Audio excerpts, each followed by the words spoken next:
Warren Ballentine was born and raised on the south side of Chicago. Ballentine attended North Carolina A&T University as well as Ohio Northern College of Law. Ballentine worked as a prosecutor for a while, but quickly shifted his focus to radio. Syndicated in 20 media markets, The Warren Ballentine Show focuses on legal issues, education, politics, and religion. The show is one of the highest rated syndicated urban talk shows in the nation since entering the market in 2007. Ballentine calls his listeners the truth fighters. They depend on him to analyze and enlighten them on current events. Ballentine's target audience ranges from 25 to 54. From a political standpoint, Ballentine uses his knowledge as a lawyer to encourage listeners to take action in solving their problems. New York Times calls him one of Black Talk Radio's news stars and the opposing viewpoint of Rush Limbaugh. Ebony Magazine named Ballentine one of the most influential African Americans. Ballentine has a conspicuous willingness to attack political issues, courage to expose discriminatory and economically unfair injustices, as well as the ability to solidify his viewpoints to listeners. Rickey Smiley started out as a comedian, which in turn led him to a plethora of media opportunities. Still loved all over the world for his comedy, hosting gigs, and not to mention him being the top-rated nationally syndicated television host, Smiley has captivated the world by his interesting radio segments, whether he is acting out as Bernice Jenkins or his infamous skits as Lil Daryl. Smiley has swept the nation with uncontrollable laughter. He takes everyday observations of life and transforms them into an interesting wave of comedy. The syndicated radio show plays in cities such as Miami, Atlanta, and many more. The show shines a light on the black community. Many people enjoy the show, but they would rather their city's music be played locally. Though syndicated radio has its perks, the Rickey Smiley Morning Show ranks in the top right against Steve Harvey Morning Show. Doug Banks was born in Philadelphia, Pennsylvania. Banks began his radio career helping out his high school broadcasting system. Then Banks was picked up by WDRQ working as a late-night disc jockey. Banks moved from WDRQ to KDAY in Los Angeles for his first permanent gig.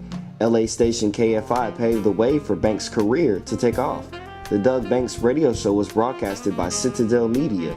In 1997, the Doug Banks Morning Show became syndicated. Although syndicated radio isn't able to connect with everyone, syndicated radio does broadcast to a national audience. However, local radio shows relate to listeners on a local platform and create a more personable experience. Once Banks' show was broadcasted to a national audience, it became one of the highest rated urban programs in America. Syndicated radio broadcasted by African Americans is an essential part of the news industry. Banks was eager to bring news and entertainment to his community.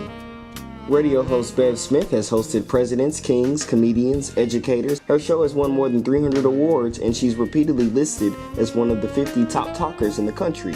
Smith, a native of Homewood, started her career in 1971 and was Pittsburgh's first African-American consumer affairs reporter for Channel 11. In 1975, Smith was named News and Public Affairs Director at Sheridan Broadcasting and hosted a talk show on WAMO. Her talk radio show also was broadcast on KDKA and WTAE before it went national. But Bev Smith, formerly the only syndicated black female radio host, was bumped on October 28, 2011. Urban radio stations are under pressure in the highly competitive radio market. 14,000 radio stations are operating in the U.S., and 700 of them describe themselves as urban. President Barack Obama, Michelle Obama, Jesse Jackson, Al Gore, and 13 ambassadors from Africa have been guests on the Bev Smith Show.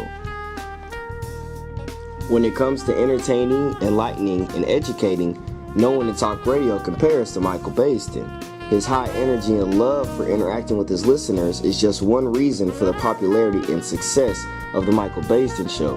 His radio career began in 2003 when 98.7 KISS FM in New York City offered him a position as the afternoon drive time host. Within 6 months, afternoon drive ratings went from number 9 to number 1. After 8 months of consistent high ratings, Michael suggested taking his show national, but management was apprehensive, suggesting that New York wasn't ready. A few months later, Michael threatened to quit if management did not pursue a syndication deal. There was no doubt in my mind that I could have had one of the hottest shows on radio. I knew the impact it would have on people all across the country, and I wasn't taking no for an answer, Michael said. One of his proudest moments came on September 20th, 2007, when he passionately and skillfully spearheaded the famous Gina 6 March in Gina, Louisiana. 2008 was another historic year for Baston. The Obama camp, along with millions of listeners, credited Michael with being one of the major forces behind the historic victory to elect the first African-American president of the United States. Tom Joyner's role in talk radio news has been to educate and inform the black community about important social and economic issues. In the mid-1980s, Joyner was simultaneously offered two positions, one for a morning show in KKKD-FM K104 in Dallas, and one for the afternoon show at WCGI-FM in Chicago. Joyner took both jobs, and for years he commuted daily by plane between the two cities, earning the nicknames the Fly Jock and the hardest working man in radio.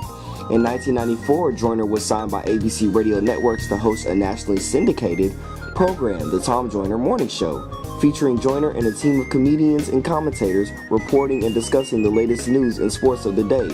They also played popular R&B songs from the 1970s and through the 1990s. They also featured celebrity guests in on-site remotes called Sky Shows and an on-air soap opera called It's Your World. The Tom Joyner Foundation was founded in 1998 to support HBCUs with scholarship, endowment, and capacity building enhancements. The foundation was provided the support to every HBCU in its 13-year history to sustain and preserve the legacies of these valuable institutions.